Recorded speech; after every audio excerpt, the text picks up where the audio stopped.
اس مبارک سلسلے کا پہلا حلقہ سماعت فرمائیں۔ الحمد للہ رب العالمین، والصلاة والسلام على اشرف الانبیاء وسید المرسلین سیدنا ومولانا محمد وعلى آلہ واصحابہ اجمعین۔ اللهم صل على سيدنا محمد النبي الأمي الهاشمي وعلى آله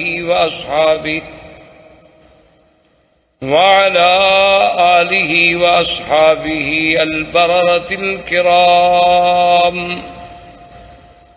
وعلى سائر الأنبياء والمرسلين والملائكة المقربين،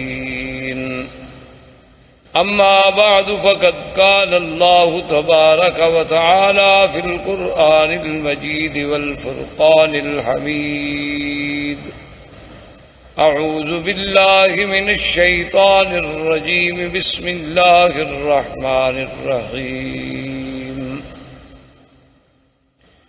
هو الذي بعث في الأميين رسولا منهم يتلو عليهم آياته ويزكيهم ويعلمهم الكتاب والحكمة وإن كانوا من قبل لفي ضلال مبين. قال النبي صلى الله عليه وسلم: أنا محمد وأنا أحمد وأنا الماهي الذي يمحو الله بي الكفر وأنا الحاشر الذي يحشر الناس على قدمي وأنا العاقب الذي ليس بعده نبي، أو كما قال النبي صلى الله عليه وسلم.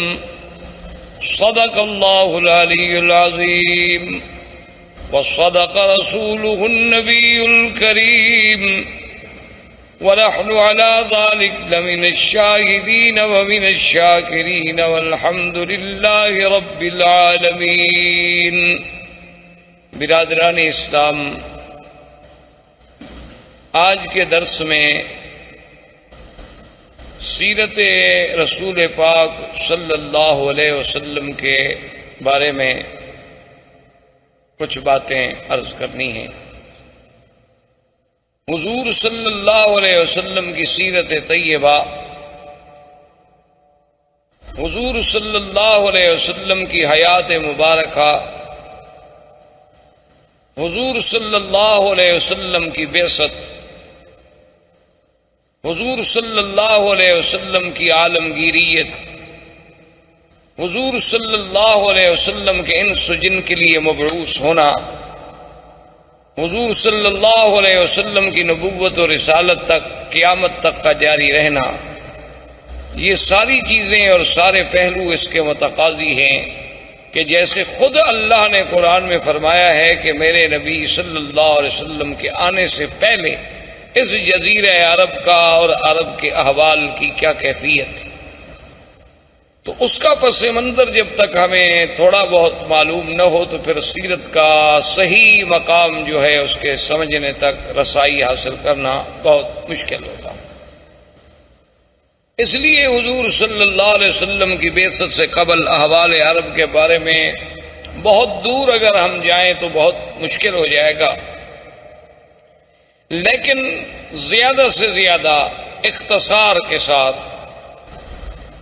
جتنی ہم پہلے ماحول کی، چونکہ قرآن پاک نے بطور خاص یہ فرمایا ہے کہ ہم نے آپ کو کہاں بھیجا، ایک تو فرمایا ہم نے آپ کو امیین میں بھیجا کہ جو بالکل پڑھنا لکھنا نہیں جانتے، جن کے پاس کوئی کتاب نہیں تھی، اور دوسری بات جو اللہ نے آخری آیت میں فرمائی اور بار بار فرمائی کہ وَإِن كَانُوا مِن قَبْلُ لَفِي ضَلَالٍ مُبِينٍ، کہ میرے مدنی صلی اللہ علیہ وسلم آپ کی بعثت سے قبل یہ پورا جزیرہ جو تھا ایک کھلی ہوئی گمراہیوں میں پڑا ہوا تھا۔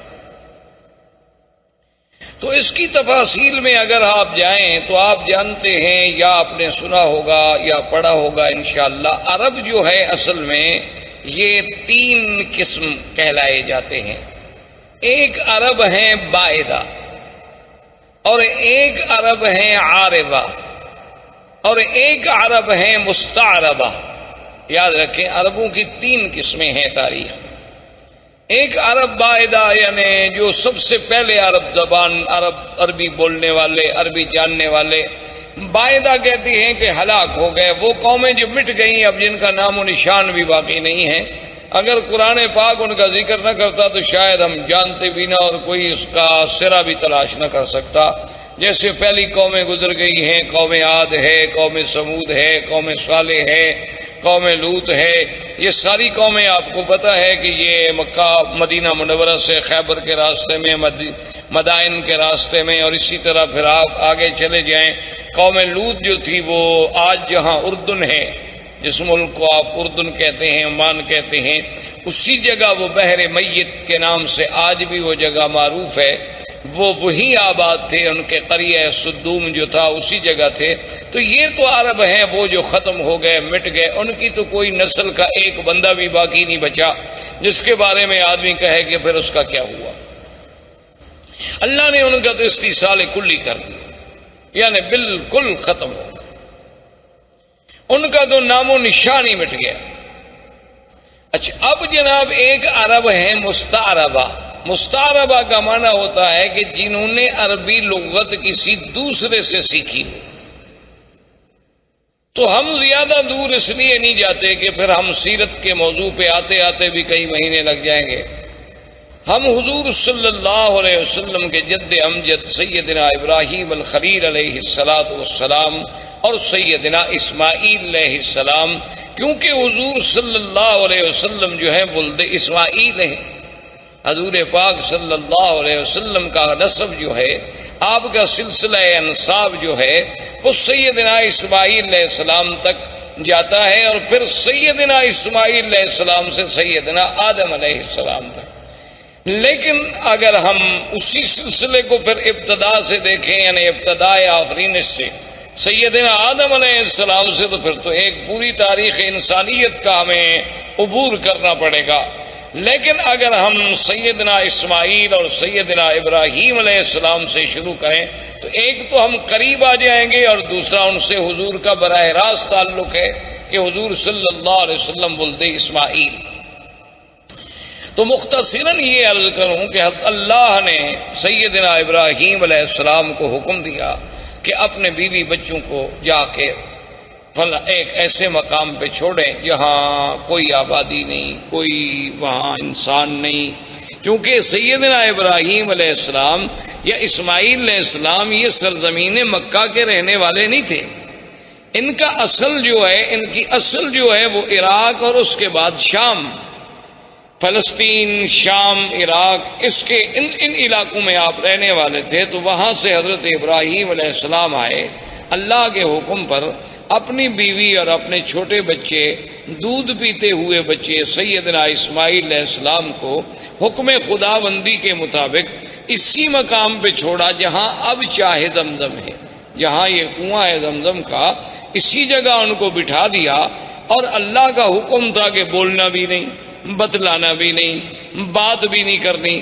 تو ابراہیم الخلیل علیہ السلام خاموشی سے چلے گئے۔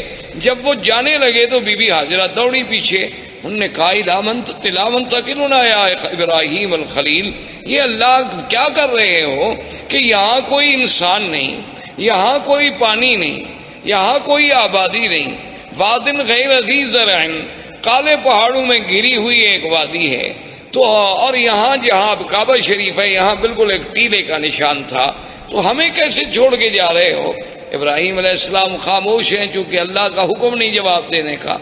تو آخر بی بی نے مجبور ہو کر یہ جو جنت المعلا جسے آپ کہتے ہیں نا جنت المعلا، یہ اصل میں اس کو معلا کیوں کہتے ہیں کہ یہ کعبۃ اللہ کا سرزمین مکہ کا اونچا حصہ ہے، یعنی یہ اعلیٰ ہے، اعلیٰ معنی بلند، اور یہ جو ہے اسفل، یہ مسفلہ جس کو آپ کہتے ہیں محلہ مسفلہ، اس کو مسفلہ کیوں کہتے ہیں کہ یہ اسفل ہے، یہ یعنی نیچے والا حصہ ہے اور وہ جانب اعلیٰ ہے۔ اسی لیے جب بھی مسیال، جب بھی سیل آتے ہیں تو اوپر سے پانی گرے گا اور اسی مسیال سے مسفلہ سے ہوتا ہوا پھر نیچے چلا جائے گا طریق لیس سے، تو یہ اعلیٰ جانب تھی، تو اسی لیے وہ جو قبرستان ہے اس کو مومنین کی وجہ سے جنت کا لقب ملا اور جنت المعلا کہلایا۔ تو اس مقام تک بی بی صاحبہ دوڑتی آئیں ابراہیم علیہ السلام کے پیچھے، اور ابراہیم علیہ السلام اونٹنی پہ سوار تھے اور خاموش ہو کے جا رہے۔ تو بی بی نے کہا کہ ایک بات تو بتاؤ، اللہ امرک بہذا، کیا تمہیں تمہارے خدا نے یہ حکم دیا ہے یا تم خود ہم سے ناراض ہو؟ بھئی خامن جو اپنے بچوں کو چھوڑ دے کو وجہ تو ہوگی نا، اپنی بیوی بچوں کو چھوڑ کے جا رہے ہیں، اور چھوڑ بھی ایسی جگہ جا رہے ہیں نا، یہ تو نہیں کہ ان کو سسرال میں بھجوا دیا، بچوں میں بھجوا دیا، کسی بھائی کے گھر میں بھجوا دیا، ایک ایسے مقام پہ چھوڑ دیا کہ وادن غیر ذی زرع، جہاں کچھ بھی نہیں۔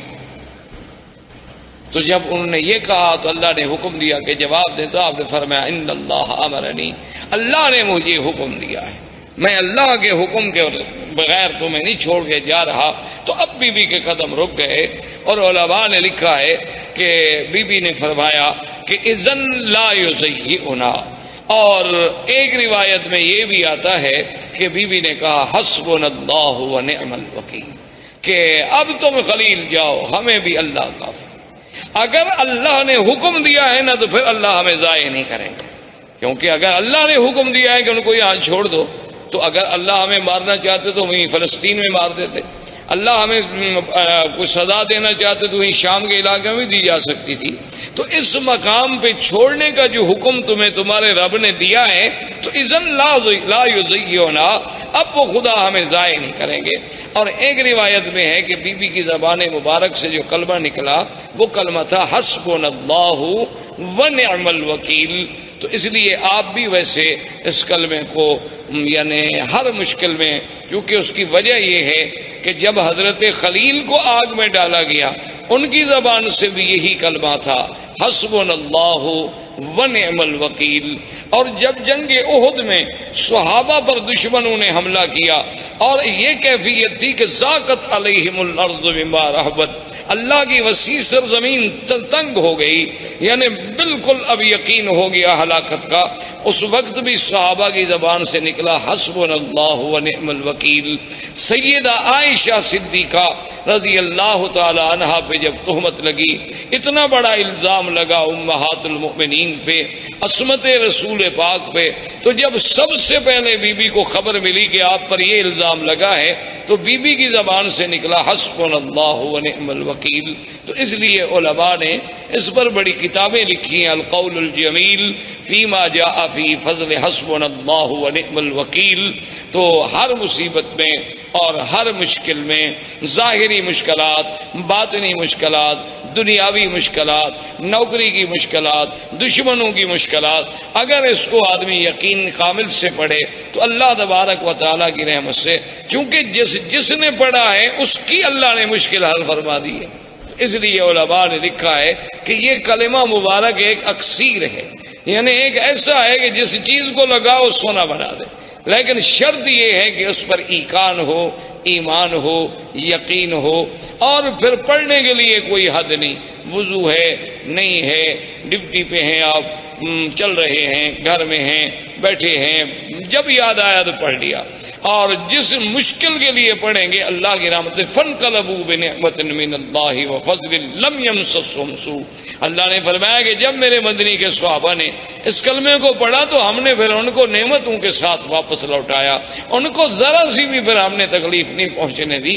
تو اللہ تبارک و تعالیٰ کی یہ کلمہ مبارک بی بی کی زبان سے بھی علماء نے لکھا ہے کہ نکلا، اور بی بی واپس آ گئی۔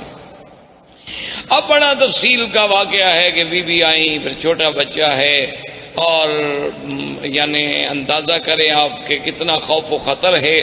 تو شام جب ہونے لگی تو ہر طرف سے جنگلی درندوں کی آوازیں، کہیں سے شیر، کہیں سے بھگیاڑ، کہیں سے کچھ جنگلوں کی درندوں کی آوازیں آ رہی ہیں، اور چھوٹا سا بچہ ہے، چھوٹی سی مشکیزہ ہے، کچھ ستو ہے، کچھ چنے ہیں، یہ آپ کا سارا زاد سامان ہے اور زاد راہ ہے۔ تو مورخین نے لکھا ہے کہ بی بی صاحبہ شام کو جب اندھیرا چھا گیا تو ایک لکڑی لے کے کھڑی ہوئیں، اور انہوں نے سارے علاقوں کی طرف توجہ کر کے خطاب کیا کہ اے جنگل کے درندوں، یہاں انسان تو کوئی نہیں جن کو میں خطاب کروں، لیکن ایک بات یاد رکھ لو کہ میں ایک اللہ کے نبی خلیل کی بیوی ہوں اور اسماعیل کی اماں ہوں۔ تو کہتے ہیں کہ فوری طور پر بی بی صاحبہ کی آواز سنتے ہی تمام جانور خاموش ہو گئے، اور اس کے بعد بلکہ یہ اظہار ہونے لگا کہ مختلف مقام پہ جانور بیٹھ گئے اور خاموشی کے ساتھ، یعنی جو یہ واضح کرنے لگے کہ بی بی صاحبہ ہم حملے کے لیے نہیں آئے، ہم تو پہرے کے لیے آئے ہیں، کیونکہ اس کی وجہ تھی کہ یہ وہ مسعود وجود تھا، یہ وہ مسعود بچہ تھا جس کی نسل میں پیدا ہونا تھا حضرت محمد الرسول اللہ صلی اللہ علیہ وعلا آلہ واصحابہ وسلم تسلیما کثیرا کثیرا۔ تو اگر اسماعیل کی حفاظت نہ ہوتی تو پھر یہ سلسلہ حضور تک کیسے پہنچتا؟ تو اصل میں تو یہ سارا نظم جو ہے اسی پاک نبی کے لیے سجائی جا رہی تھی، اور یہ منزل اسی لیے بنائی جا رہی تھی۔ کہیں آپ نظر ڈالیں، کہیں آسمانوں پہ پہرے ہیں، کہیں کعبۃ اللہ کو بنایا جا رہا ہے، کہیں ابراہیم کو ہجرت پہ بھیجا جا رہا ہے، کبھی ان سے بچے چھڑوائے جا رہے ہیں۔ تو یہ ساری چیزیں جب ان پہ نظر ڈالیں گے تو محسوس ہوگا کہ یہ ساری محفل جس کے لیے سجائی جا رہی تھی وہ آنے والے تھے حضرت محمد الرسول اللہ صلی اللہ علیہ وعلا آلہ واصحابہ وسلم تسلیما کثیرا کثیرا۔ تو اب جناب سیدنا اسماعیل علیہ السلام کا پانی ختم ہوا، بی بی صاحبہ صفا مروہ پہ دوڑی، صفا پہ چڑھی، مروہ پہ گئیں، مروہ پہ چڑھی، صفا پہ پہنچی اور 7 چکر لگائے۔ تو اللہ پاک کو یہ دوڑنا اتنا پسند آیا کہ مسعی جو ہے اس کو قیامت تک کے لیے شاعر اللہ قرار دے دیا گیا۔ اب جناب بی بی کے کان میں آواز آئی کہ جاء الغوث، کہ اللہ کی مدد آ گئی۔ بی بی نہ گھبرائیں۔ تو بی بی صاحبہ کھڑی ہو گئی، انہوں نے کہا کون ہو آواز دینے والے، سامنے آؤ۔ خیر سامنے کوئی پھر آواز آئی کہ بی بی صاحبہ نہ گھبرائیں، اللہ کی مدد آ گئی، اور اللہ نے حکم دیا کہ جبریل جس جگہ اسماعیل علیہ السلام کے پاؤں ہیں نا اسی جگہ جا کے پر مارو۔ تو یہاں آ کر حضرت جبریل علیہ السلام نے اپنا پر مارا اور یہاں سے چشمہ زمزم کا پانی نکلا۔ تو یہ زمزم کا پانی جو ہے اس میں اب آپ دیکھیں یعنی کئی نعمتیں شامل ہو گئیں۔ ایک تو یعنی جبریل علیہ السلام کا پر ہے، اور دوسرا اللہ کے نبی اسماعیل کے پاؤں ہیں، اور تیسرا اس میں ایک بڑی نعمت ملی ہے کہ حضور صلی اللہ علیہ وسلم نے آمنہ کے لال نے جب پیا تو آپ نے پینے کے بعد پانی بچا کے برتن میں ڈالا اور اپنا لعاب مبارک ڈالا، اور اس کے بعد حکم دیا کہ اس کو بھی زمزم میں ڈال دو، تاکہ وہ اسماعیل سے جو سلسلہ ہے نبوت کا جیسے زمزم ہے اسی طرح وہ سلسلہ بھی جڑ جائے کہ قیامت تک امت کو زمزم ملے کہ اللہ کے فرشتے کا پر ہو، میرے دادے کے پاؤں ہوں اور محمد مدنی کا لعاب ہو۔ اس لیے علماء نے لکھا ہے کہ زمزم کا پانی جو ہے وہ جنت کے پانی سے افضل ہے، حوض کوثر سے افضل ہے، یعنی جنت کی نہروں سے افضل ہے۔ انہوں نے کہا اس کی وجہ یہ ہے کہ جنت کی نہریں تو اللہ کے حکم سے پیدا ہو گئی نا، کن ہو جا بس ہو گئی، اور اسباب کی حد تک تو وہاں کوئی چیز ہی نہیں، حکم دیا گیا کہ جنت بن جا، بن گئی، حکم دے دیا نہریں جاری ہو جائیں، ہو گئی۔ لیکن یہاں تو اسباب بھی ہیں کہ 2 نبی اکٹھے، ایک رسول نوری ہے جبریل، وہ بھی رسول ہے، قاصد ہے اللہ کا، اور ایک پیغمبر حضرت اسماعیل، اور تیسرے پیغمبر سیدنا محمد الرسول اللہ۔ تو ان سب چیزوں کے جمع ہونے سے زمزم کو جو فضیلت ملی وہ جنت کے پانی سے بھی زیادہ بڑھ گئی۔ تو اس لیے علماء نے لکھا کہ جب معراج پہ جانے سے قبل حضور پاک کا سینہ مبارک کھولا گیا تو ہر چیز جبرائیل جنت سے لائے لیکن پانی زمزم سے لیا، جو دلیل تھی اس بات کی کہ پانی زمزم کا افضل ہے، ورنہ اگر اور کوئی پانی افضل ہوتا تو وہاں سے پانی لانا جبریل کے لیے کیا مشکل تھا۔ جنت سے جب تستم من ذہب، سارا سامان جنت سے لائے، آپریشن کے سامان سارا جنت سے لائے، ٹانکے لگانے کے لیے دھاگا سارا جنت سے آیا، ہر چیز جنت سے لائی گئی، لیکن پانی زمزم کا استعمال ہوا کیونکہ افضل رسول کا افضل دل جو تھا وہ افضل پانی سے دھل سکتا تھا، تو اس لیے اللہ تبارک و تعالیٰ نے اس پانی کو ایک شرف بخشا۔ اب اتفاق یہ ہوا کہ یمن کے علاقوں میں ایک تھی سد معارب، سد کہتے ہیں بند، جیسے بڑا بند ہوتا ہے نا جی، جیسے آپ ڈیم بناتے ہیں اور آگے بند لگاتے ہیں، تو انہوں نے بھی ایک بہت بڑی سد بنائی تھی، جیسے سد اسکندری، جیسے سد یاجوج ماجوج، جیسے آپ سمجھیں دیوار چین، اسی طرح ان کی ایک سد معارب کہلاتی تھی۔ وہ اتفاق کی بات ہے کہ ٹوٹ گئی۔ جب سد معارب ٹوٹ گئی تو پانی پھیل گیا، پانی تو ختم ہو گیا، اور پانی رکتا تھا اور اس سے وہ سال ہر سال استفادہ کرتے تھے۔ تو جب پانی ختم ہو گیا تو اب یمن کے قبائل جو تھے وہ نکلے مختلف علاقوں میں آباد ہونے کے لیے کہ ہم کہاں جائیں۔ وہاں سے چلتے چلتے قبائل آئے کہ پانی ڈھونڈیں، کسی ایسی جگہ جائیں گے جہاں ہمیں پانی ملے تاکہ وہاں ہم رہ سکیں، رہائش کر سکیں، کیونکہ پانی اگر نہ ہو تو آدمی زندہ نہیں رہ سکتا۔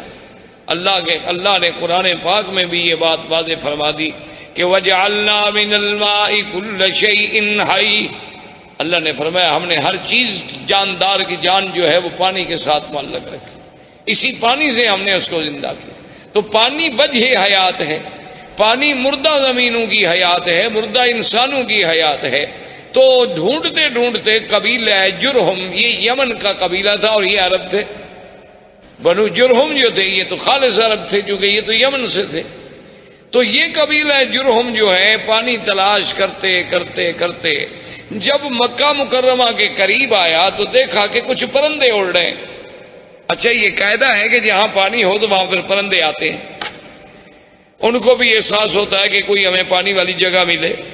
تو انہوں نے جب پرندوں کو اڑتے ہوئے دیکھا تو قبیلہ جرہم نے آپس میں مشورہ کیا، انہوں نے کہا کہ بھئی یہاں تو ہم نے کبھی پرندے اڑتے نہیں دیکھے، یہ کیا ہے، تلاش کیا جائے، اپنے آدمی بھیجے۔ تو انہوں نے کہا کہ ہاں وہاں تو پانی ہے، ایک بڑا چشمہ ہے اور وہاں ایک بوڑھی عورت بھی بیٹھی ہے اور ایک بچہ بھی ہے۔ تو انہوں نے کہا کہ ٹھیک، وہ قبیلے کا قبیلہ سارا یہاں پہنچا۔ لیکن اس زمانے میں ان کے اندر کچھ اخلاق ہوتے تھے، یعنی باوجود اس کے کہ عرب میں یہ قتل قتال لڑائی یہ سب چیزیں بڑی عام تھی، لیکن پھر بھی کچھ ضوابط تھے، کچھ اصول تھے۔ تو وہ جب آئے تو انہوں نے بی بی صاحبہ سے کہا کہ بھی ہم پانی کی تلاش میں یمن سے نکلے ہیں، اب آپ خود اندازہ کریں کہ یمن سے چلتے چلتے ہم مکہ پہنچے اور یہاں ایک چشمہ ہے، تو آپ اگر ہمیں اجازت دیں کہ ہم اس چشمے کے قریب رہ جائیں تو آپ کی بڑی مہربانی ہوگی۔ تو بی بی صاحبہ کو بھی اللہ نے عقل دیا، انہوں نے فرمایا کہ ہاں آپ یہاں رہ سکتے ہیں، لیکن پانی پر آپ کا حق نہیں ہوگا، پانی ہمارا، اس پر حق جو ہے میرا اور میرے بیٹے کا ہوگا۔ پانی آپ لے سکتے ہیں لیکن یہ کنواں آپ کا ملک نہیں سمجھا جائے گا، اس پر ہمارا ہی کنٹرول ہو، ہمارا ہی تسلط ہو۔ انہوں نے کہا کہ جی بالکل ٹھیک ہے، ہم مانتے ہیں۔ اور ایک روایات تاریخ میں یہ بھی آتا ہے کہ بی بی نے کہا کہ بھی اس کا کچھ آپ ہمیں معاوضہ بھی دیں گے، آخر پانی کا فائدہ جو آپ اٹھائیں گے، تو انہوں نے کہا کہ ہم وہ بھی دیں گے۔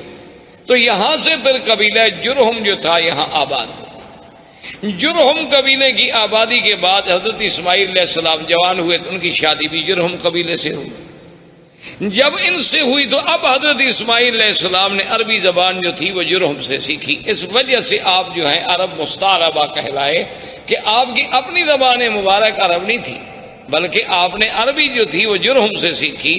اب زبان جو ہے اس پہ قابو ہو گئے، اور حضرت اسماعیل علیہ السلام کی عمر مبارک جو ہے جب 16 سال کی تھی، اللہ نے اس حضرت ابراہیم الخلیل علیہ السلام کو حکم دیا، وہ آئے اور بنا کعبہ کا حکم ملا کہ یہاں اللہ کا گھر بنائیں۔ تو ابراہیم علیہ السلام نے اس کعبے کی اللہ کے حکم سے بنیاد رکھی، اور بنیاد اسی قواعد پہ رکھی گئی جو آدم علیہ السلام نے قواعد رکھے تھے اللہ کے حکم سے۔ اب ایک تاریخ میں یہ آتا ہے کہ ابراہیم علیہ السلام نے پوچھا کہ اللہ آپ کا حکم ہے کہ میرا کعبہ بناؤ، لیکن مجھے پتہ نہیں کتنا طول ہے، عرض ہے، کتنا کعبہ ہے، کہاں دیواریں ہوں گی۔ وہ تو ایک ٹیلا تھا نا جی، بارشیں آتی اور فلڈ آتے اور سیل آتی، سیلاب آتے اور چیزیں یہاں پھینک کے چلے جاتے، تو بنتے بنتے بہت بڑا ٹیلا بن گیا۔ تو اللہ نے حکم دیا کہ ہم آسمان پر بادل کا ایک ٹکڑا بھیجتے ہیں، جہاں جہاں بادل کا سایہ ہو سمجھ لو گی یہ جگہ کعبہ ہے، اور جہاں سایہ نہیں ہوگا تو وہ جگہ کعبہ نہیں، اسی جگہ تم نشان لگا لو۔ تو کعبۃ اللہ کے اوپر ایک سایہ ایسے جیسے سائبان کھڑا ہو جاتا ہے، یعنی وہ کھڑا ہو گیا، اور حضرت اسماعیل علیہ السلام، حضرت ابراہیم اور اسماعیل علیہ السلام نے نیچے کعبۃ اللہ کے نشان لگا۔ دیکھیں نا کہ آج 1400 سال کے بعد دنیا ترقی کرتی ہے نا جی، کہ جوی نقشہ، کہ بھئی ہم ہیلی کاپٹر پہ بیٹھ کے یا فضاؤں سے بیٹھ کے یا چھوٹے جہازوں پہ بیٹھ کے اوپر سے وہ کسی علاقے کا کسی شہر کا نقشہ بناتے ہیں، لیکن اللہ نے اپنے کعبے کے لیے تو 4000 سال پہلے سے نقشے کا انتظام فرما دیا کہ بھی اس کی پیمائش دیکھنی ہے، طول و عرض دیکھنا ہے، اور ان کے فوٹو تو غلطی بھی کر سکتے ہیں، لیکن وہ تو سایہ اتنا صحیح تھا کہ اس میں جب ابراہیم علیہ السلام نے کھودا تو نیچے حضرت آدم علیہ السلام کی بنیادیں مل گئی، تو اس پر وہ کعبۃ اللہ کی جو ہے وہ تعمیر۔ اب جو مقام ابراہیم ہے اس کے بارے میں دو چیزیں ملتی ہیں ہمیں تاریخ۔ ایک تو صحیح روایات جو ہیں وہ یہ ہیں کہ جب دیواریں اونچی ہو گئی تو اب ابراہیم علیہ السلام کے لیے مشکل تھا نا جی کہ اوپر پہاڑ پہ دیواروں پہ چٹانوں پہ کیسے پہنچائیں، کیسے پتھر کیسے لگائیں، نیچے والے تو اٹھا اٹھا کے رکھ دیے نا جی، لیکن جب جگہ اونچی ہو گئی تو ضرورت تھی نا کہ کوئی ایسی چیز ہو جو ہمیں اوپر لے جائے۔ اب اس کے لیے ضرورت یہ تھی کہ درخت کاٹے جائیں، لکڑیاں کاٹی جائیں، پھٹے بنائے جائیں، ان کو باندھا جائے اور کھڑے ہونے کا ذریعہ بنے۔ تو اللہ نے حکم دیا کہ ابراہیم الخلیل یہاں ایک پتھر ہے، اس پتھر پہ تم کھڑے ہو جاؤ، اور یہ تمہارے حکم کے ہم نے تابع کر دیا ہے، اس کو آپ حکم دیں گے یہ اونچا ہو جائے گا، اور حکم دیں گے تو خود بخود یہ نیچے چلا جائے۔ یعنی آپ دیکھیں نا آج کرینوں کے جو تصور ہیں، مشینری کے جو تصور ہیں کہ آپ کے بٹن سے ضرورت کے مطابق اوپر ہوں گی نیچے ہوں گی، لیکن اللہ تبارک و تعالیٰ کی کمال قدرت دیکھیں اور انبیاء کے معجزات دیکھیں کہ نہ تو کوئی مشینری لگائی گئی، نہ وہاں کوئی موٹر لگائی گئی، نہ کوئی بجلی کا انتظام کیا گیا، بس پتھر کو حکم دے دیا کہ جو میرا نبی کہتا ہے مانو، پتھر تابع ہو گیا، بات ختم ہو گئی۔ اللہ تبارک و تعالیٰ چاہے تو داؤد علیہ السلام کے پتھر تابع کر دے، اللہ چاہے تو ابراہیم علیہ السلام کے تابع کر دے، تو ابراہیم علیہ السلام کھڑے ہو جاتے، پتھر اوپر ہو جاتا، پھر نیچے ہو جاتا، اور اس پر حضرت ابراہیم علیہ السلام کے قدموں کے نشان پڑ گئے۔ ویسے آپ کو بھی کبھی دھوکہ ضرور لگا ہوگا، آپ جب دیکھتے ہوں گے مقام ابراہیم کے پتھر کے بھئی اتنا چھوٹا پاؤں اور اندر کیسے پورا چلا گیا۔ یہ پورا اندر نہیں تھا، یہ تو اصل میں یہ ہے کہ یوں پتھر تھا نا، تو آپ نے جب پاؤں رکھا تو پاؤں کا نشان لگ گیا اندر تھوڑا سا، یہ بعد میں تو ہم نے چوم چوم کے چاٹ چاٹ کے الحمدللہ اس کو نیچے پہنچایا۔ یہ ہماری اپنی مہربانیاں ہیں، یعنی باقی جو ہم نے محنت کی ہے نا، جو روزانہ ہاتھ جو لگاتے رہے ماشاءاللہ، جیسے حضرت سلمان فارسی رضی اللہ تعالیٰ عنہ کے باغ میں جو کھجوریں تھیں تو ہمارے حاجیوں نے ماشاءاللہ ان کو سینے لگا لگا کے کھجور آدھی ختم ہو گئی، اور نتیجہ یہ نکلا کہ آخر وہ کھجوریں بوسیدہ ہو گئیں اور وہ گر گئیں۔ تو ہماری قوم تو ان چیزوں کی ماشاءاللہ بہت ماہر ہے، اللہ تبارک و تعالیٰ کی مہربانی ہے کہ وہ جناب اس نے جو ہاتھ لگانا شروع کیا اور یوں چاٹنا شروع کیا، دیکھا نہیں کہ کڑے جن میں غلاف کعبہ باندھا جاتے ہیں ان کو ہر 2 سال کے بعد بدلنا پڑتا ہے، یہ اس کو بھی پکڑ کے ہلا رہے رہتے ہیں اور وہ بھی گس جاتے ہیں وہاں، کیونکہ ہر وقت جو ایک آدمی نے پکڑا ہوا ہو تو کیا کرے آدمی۔ تو بہرحال تو مقام ابراہیم اس پتھر کا نام۔ اچھا اللہ کی شان دیکھیں، یہ مقام ابراہیم جہاں اب ہے یہاں نہیں تھا، یہ مقام ابراہیم جو ہے بالکل کعبۃ اللہ کی دیوار کے ساتھ تھا، کیونکہ یہ تو تعمیر میں کام لگایا گیا نا جی، اور تعمیر کے بعد وہیں اس کو چھوڑ دیا گیا، اس کو دور لانے کی تو کوئی وجہ ہی نہیں تھی۔ اب بھی آپ نے دیکھا ہوگا کعبۃ اللہ کے دروازے کے پاس اگر آپ دیکھیں نا تو بنیادوں پر ویسے پتھروں کے تھوڑے تھوڑے نشان ہیں، دراصل یہ وہ مقام ہے جہاں جبریل علیہ السلام نے کھڑے ہو کر حضور کو نماز پڑھائی، یہ مقام امامت جبریل علیہ السلام ہے۔ کعبۃ اللہ کا دروازہ جہاں ختم ہوتا ہے تو نیچے آپ ذرا بنیاد پر نظر ڈالیں تو وہاں آپ کو ایسے 4-5 ٹکڑے پتھروں کے عجیب عجیب سے لگے ہوئے نظر آئیں گے اس کی بنیاد میں. تو یہ وہ جگہ ہے جہاں سیدنا آقا انعامدار سرکار دو عالم صلی اللہ علیہ وسلم کو جبریل نے نمازیں پڑھائیں 5 اول وقت میں اور 5 آخر وقت میں. تو یہ بھی وہ نشان جو تھا رکھا گیا. اچھا اسی کے ساتھ اب تو مطاف مبارک کو ٹھیک کیا گیا. پہلے آپ نے دیکھا ہوگا چھوٹا سا ایک نشان لگتا تھا کہ جیسے یہاں کچھ جگہ نیچی ہے. تو یہ وہ جگہ تھی جہاں کعبۃ اللہ کے لیے مٹی اور گارا بنایا جاتا تھا کعبۃ اللہ کی دیواروں کو لگانے کے لیے. تو یہ وہ مقام تھا جہاں سیدنا ابراہیم علیہ السلام نے مٹی بنائی اور اس کا پانی ڈالا تاکہ پتھروں کو جمانے کے لیے اس مٹی سے فائدہ اٹھایا جا سکے.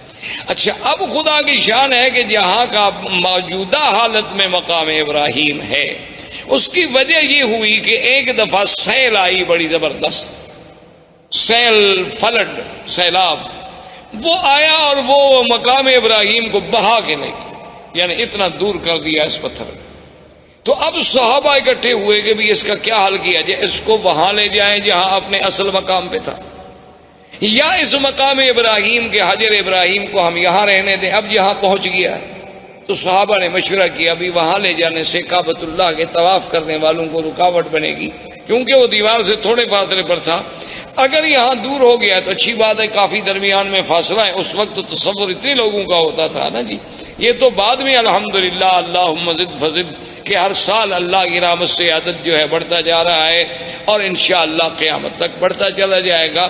تو اس جگہ تو صحابہ کا مشورہ یہ طے ہو گیا کہ اب اس کو نہ چھیڑو، اب اس کو اسی جگہ رہنے دو، ورنہ ہر دور میں جو بھی آئے گا اس کو تبدیل کرے گا. کوئی کہے گا یہاں کر دو، کوئی کہے گا یہاں لگا دو، یہاں اللہ نے پہنچا دیا اسی جگہ رہے. لیکن آپ حیران ہوں گے، حکمت دیکھیں خدا کی.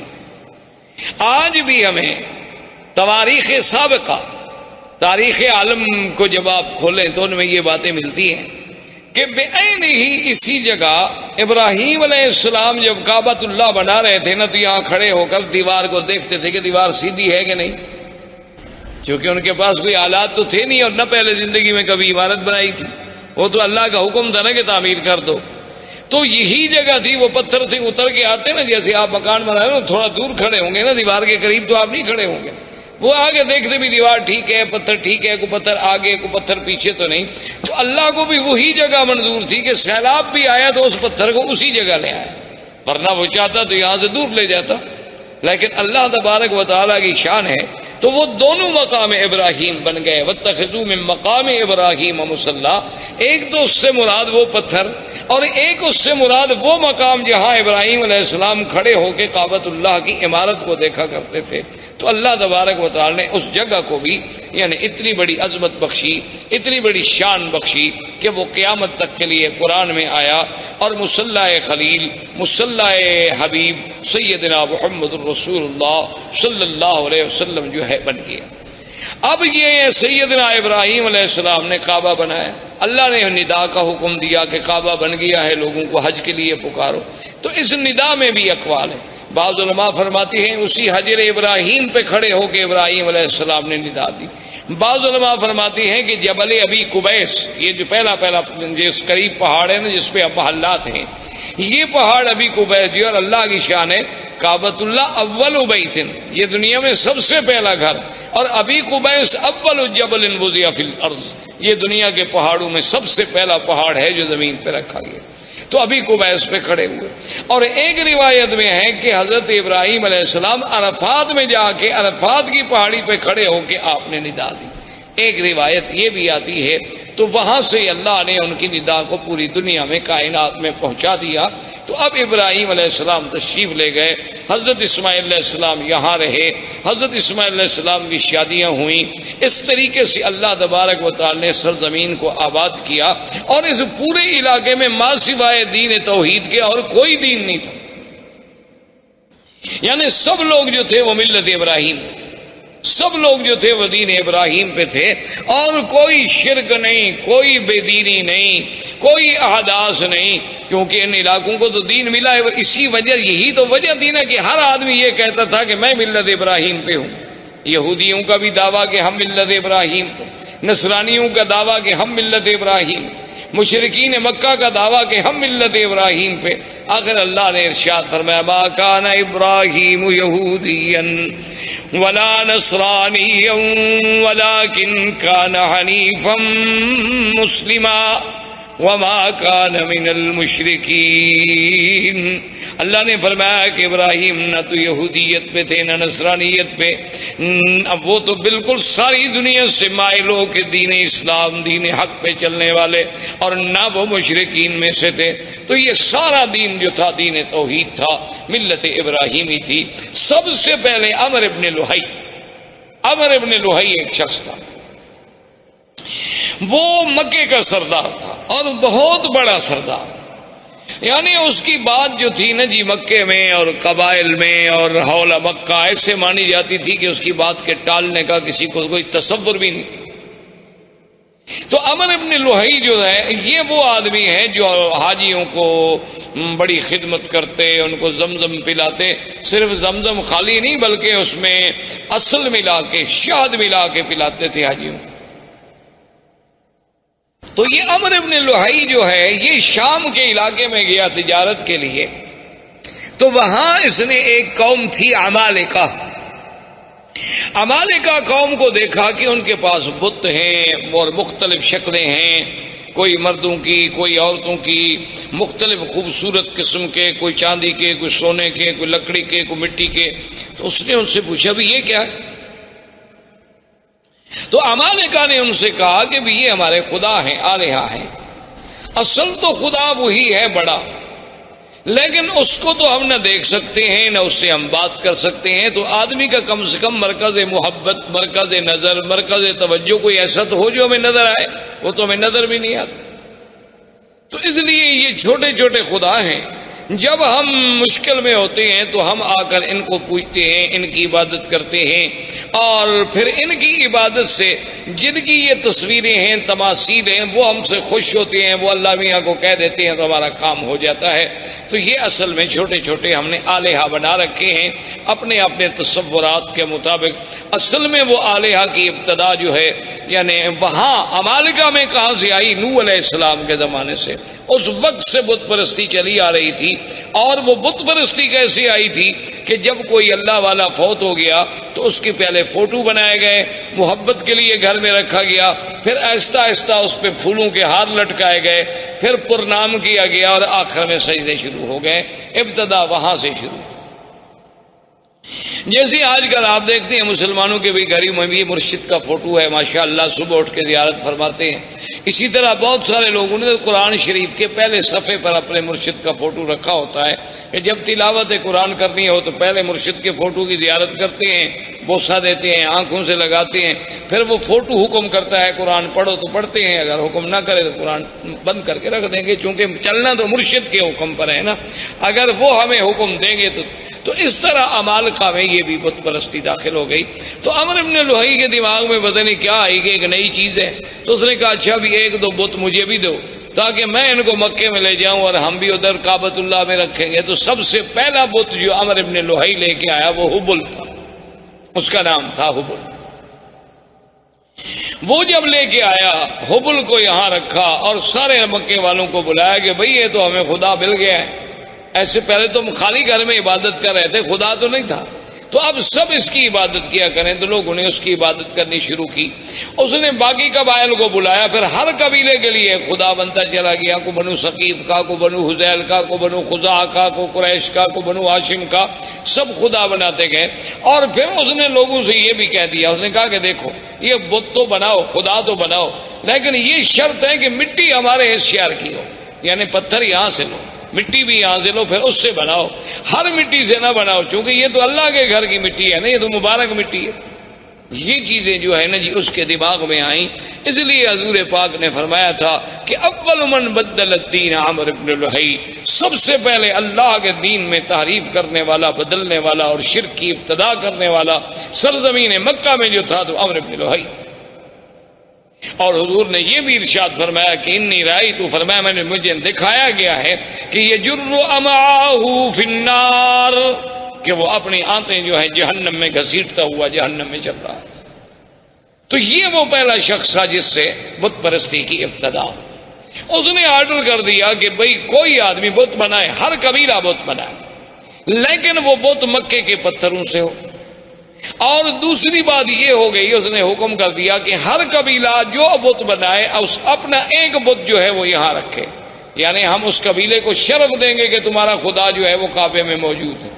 اور اگر اس قبیلے سے لڑائی ہو جاتی تو اس کے خدا کو بھی نکال دیتے تھے کہ بھئی اب تمہارا خدا یہاں نہیں رہ سکتا، تمہارا ہمارا جھگڑا ہے. تو اس طرح جناب یہ ہوا، حتیٰ کہ بڑا عجیب واقعہ ہے کہ ایک شخص سفر پہ گیا تو اس کو وہ اپنا بت جو تھا وہ بھول گیا اور مکہ مکرمہ سے پتھر اٹھانا بھی بھول گیا. اب راستے میں اس کا دل ہوا کہ میں اپنے خدا کی پوجا کروں، اپنے بت کی پوجا کروں، اپنے صنم کو پوجوں. تو اب اس نے کہا بھی میں کہاں سے بناؤں، وہ تو میں مکہ سے تو پتھر لایا نہیں. جیسے ہمارے روافض نے بھی آپ نے دیکھا ہے، ان کا بھی ایک مٹی کا ایک ایسے ٹھیلا گول سا بنا ہوتا ہے، وہ سجدے میں وہی استعمال کرتے ہیں. وہ کہتے ہیں یہ قرب و بلا کی مٹی ہے، تو وہ مقدس مقام کی مٹی ہے، اس کے بغیر ہمارا سجدہ نہیں ہوتا. کیونکہ حضرت حسین نے شہید ہوتے وقت اسی پہ سجدہ کیا تھا، تو لہذا وہی مٹی لے کے وہ ہر جگہ چلتے ہیں، اس کو بنایا ہوتا ہے، وہ سامنے رکھیں گے اور اسی پہ وہ اپنا سجدہ کریں گے، باقی کسی جگہ کے لیے ان کا سجدہ نہیں ہوتا. اللہ نے ہمارے لیے پوری دنیا پاک کی، انہوں نے جناب تنگ کرتے مشرکین مکہ نے کہا مکے کے پتھروں کا بت بناؤ، انہوں نے کہا کربلا کا بناؤ. تو بہرحال اللہ رحمت فرمائے. تو اب جناب یہ ہوا کہ اس بندے کو سوچ آئی کہ میں کیا کروں. اس نے کہا کہ میرے پاس کھجوریں البتہ تھی، سفر میں اور تو کوئی خوراک نہیں ہوتی تھی، تو میں نے کھجوروں کو اکٹھا کیا اور کھجوروں کو جیسے میرا بت تھا نا اس کی شکل کا ایک بت کھجوروں سے بنایا. کھجوروں سے اس کی گٹھلیاں نکال دی اور کھجوروں کو معجون کی شکل دے کر میں نے اس کا بت بنا دیا اور اس کی پوجا کرنی شروع. اس کی عبادت کرتا رہا، لیکن کہتے جب بعد میں بھوک لگی تو خدا کو کھا گیا اور میں کیا کرتا. وہ کہتے آخر میرے پاس کوئی حل نہیں تھا.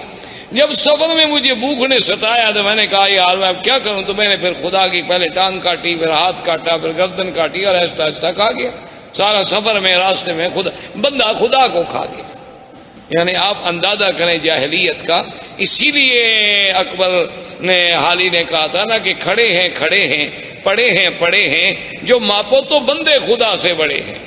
تو یہ فطرت انسانی ہے کہ جب وہ بھٹکتی ہے تو پھر ایسی حرکتیں کرتی.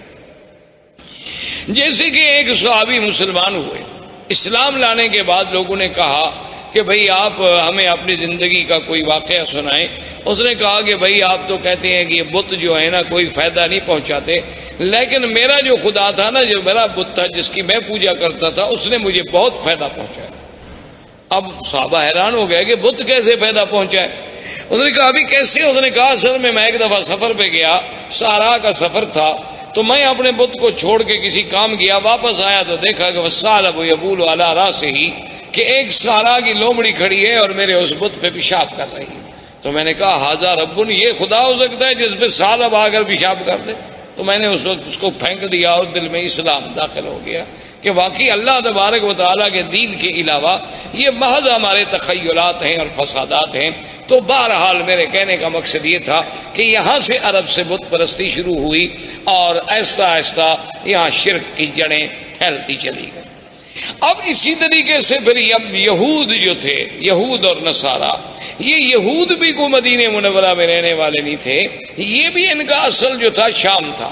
یہ وہاں سے آئے اور آ کر مدینہ منورہ میں آباد ہوئے. اس وقت مدینہ منورہ کو یثرب کہا جاتا تھا، اس کا نام مدینہ منورہ نہیں تھا. یہ وہاں آ کر آباد ہوئے. ان میں کئی قبائل تھے، بنی قینقاع تھے، بنو نذیر تھے، بنی قریظہ تھے، اور اسی طرح یمن سے کچھ لوگ نکلے. جب ربیعۃ بن النصر یمن کا آدمی تھا، اس نے خواب دیکھا کہ اپنے خواب میں کہ بعض احباش کہتے ہیں بہت گھٹیا قوم کے لوگ، وہ یمن پہ بادشاہ بن جائیں گے. تو وہ ڈر کے مارے اپنے خاندان کو لے کر وہ بھی وہاں سے نکلا اور حیرہ میں جا کے اس نے، عراق کے اندر ایک جگہ ہے حیرہ، وہاں جا کر اس نے ڈیرا ڈالا. اور اس کے بعد پھر اس کا لڑکا پیدا ہوا جس کا نام جو ہے سنان ابن اسعد تھا، سنان اسعد، جس کا لقب تبا تھا. یہ اس کا بیٹا تھا اور یہ پھر بہت بڑا بادشاہ بنا. اور اس نے پھر بڑی جنگیں کی اور بڑی لڑائیاں کی، اور یہ اسی ضمن میں آیا، مدینہ منورہ میں پہنچا، پھر مدینہ منورہ سے آگے چلا گیا، اور اس نے اپنے ایک بیٹے کو اسی یثرب کے مقام پہ چھوڑ دیا کہ بھی تم یہاں رہو، سنا ہے کہ یہاں علماء رہتے ہیں، اہل کتاب لوگ ہیں، ان سے کچھ استفادہ کرو۔ اچھا، خدا کی قدرت یہ ہے کہ کچھ عرصے کے بعد اس کے بیٹے کو مدینے میں کسی آدمی نے قتل کر دیا۔ وہ جب قتل ہوا تو اس کو اطلاع ملی کہ تمہارا تو بیٹا قتل ہو گیا۔ اس نے جناب چڑھائی کی، اس نے آگے چڑھائی کی اور جنگ لڑی، اور خدا کی شان دیکھیں، دنیا کی تاریخ میں یہ نرالی جنگ تھی کہ مدینے والے لوگ اس سے، بادشاہ طبا کی فوجوں سے، یمن کی فوجوں سے سارا دن لڑائی لڑتے، جب شام ہوتی تو ان کے لیے کھانا بھجواتے، جب شام ہو جاتی وہ کہتے جی لڑائی اپنی جگہ ہے، مہمان ہیں، یمن سے چل کے آئے ہیں مدینہ، کھانا تو دینا ہے۔ دن میں لڑائی اور حیران ہوگی کیسی قوم۔ ایک دن اس نے علماء یہود تھے دو، وہ آئے اس کے پاس، انہوں نے کہا کہ دیکھو تم چاہتے کیا ہو؟ اس نے کہا میرے بیٹے کو انہوں نے قتل کیا۔ انہوں نے کہا بیٹے کو قتل کیا، تم نے کتنے قتل کر دیے؟ اور تمہارا تو ایک بیٹا قتل ہوا، تم نے کتنے قتل کر دیے؟ چاہتے؟ اس نے کہا نہیں، میں تو یثرب کو مٹا دوں گا، میں تو اس شہر کا نام و نشان نہیں چھوڑوں گا دنیا میں۔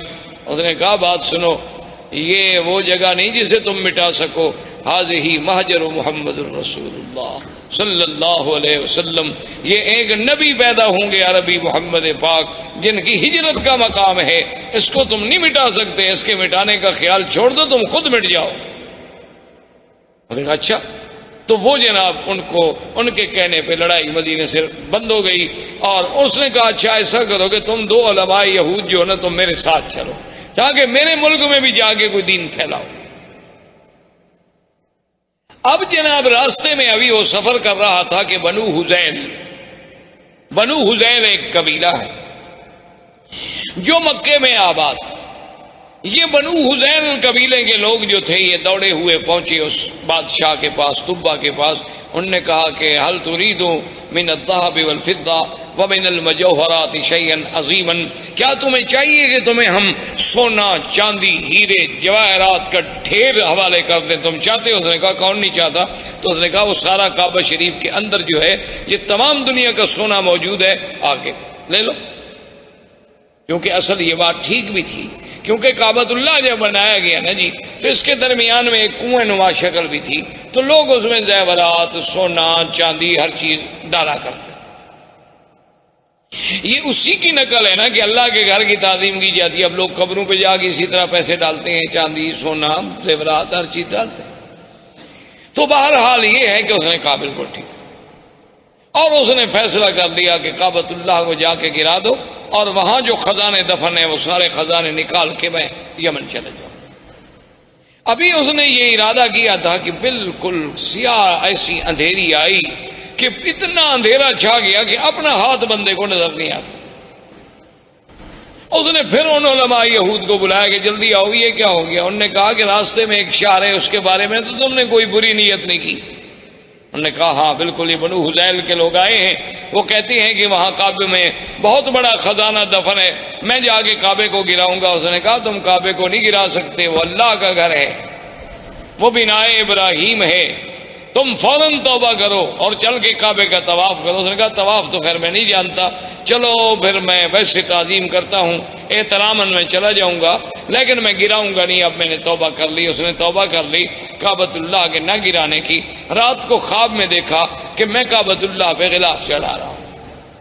تو اس نے علماء یہود سے کہا، انہوں نے کہا چلو تعظیم کا یہ بھی ایک طریقہ ہے کہ اس کعبۃ اللہ پہ تم غلاف چڑھاؤ۔ تو سب سے پہلا غلاف چڑھانے والا وہ طبا تھا، سنان ابن سعد۔ اس نے غلاف چڑھایا، پھر یہ غلاف چڑھتے رہے۔ اچھا کبھی ایسا بھی ہوتا تھا کہ غلاف پہ غلاف چڑھتے گئے، غلاف پہ غلاف چڑھتے گئے، تو بعض اوقات تو یہ بھی فیصلہ کرنا پڑا کہ ان غلافوں کے بوجھ سے کہیں دیواریں نہ گر جائیں، اس لیے پھر حکم دیا گیا کہ ایک غلاف رکھو بھئی، اتنے غلاف تو نہ چڑھاؤ۔ تو یہ ان دونوں یہودیوں کو لے کر اپنے ملک میں گیا، جس کی وجہ سے یمن میں بھی یہودیت پھیل گئی، یمن میں بھی یہودیت غالب آ گئی۔ اب اسی زمانے میں یمن میں یہودیت کا غلبہ ہو گیا، نجران کے علاقوں میں کچھ نصارہ تھے، اور اسی طرح ہرقل قیصر روم جو ہے وہ نصرانی تھا۔ تو اسی زمانے میں وہ ابو نواز بادشاہ تھا جس نے حدود بنائی تھی، جس نے خندقیں کھودی اور مسلمانوں کو جس میں جلایا گیا تھا، وہ ابو نواز تھا۔ اس نے جناب لوگوں کو جلا ڈالا کہ بھی یا تم مجھے خدا مانو ورنہ میں تمہیں آگ میں جلا ڈالوں۔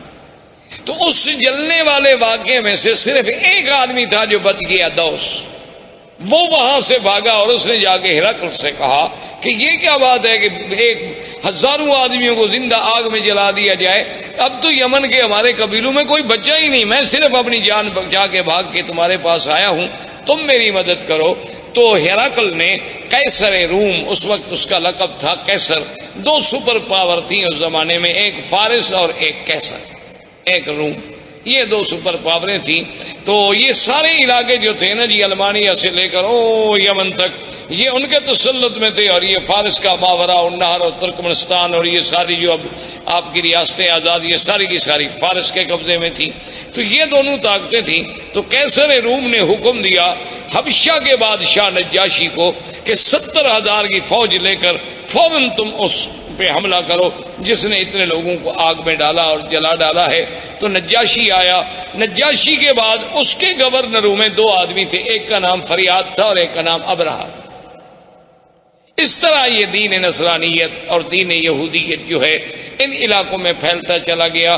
یہاں عمر بن لوہی کی وجہ سے بت پرستی شروع ہو گئی، مشرکین مکہ آ گئے، اور ماہوالی جو تھے اس میں یہودیت اور نصرانیت کی بیج ڈال دیے گئے۔ اسلام جو تھا اصل اور ملت ابراہیم کا جو اصل تصور تھا وہ ختم ہو۔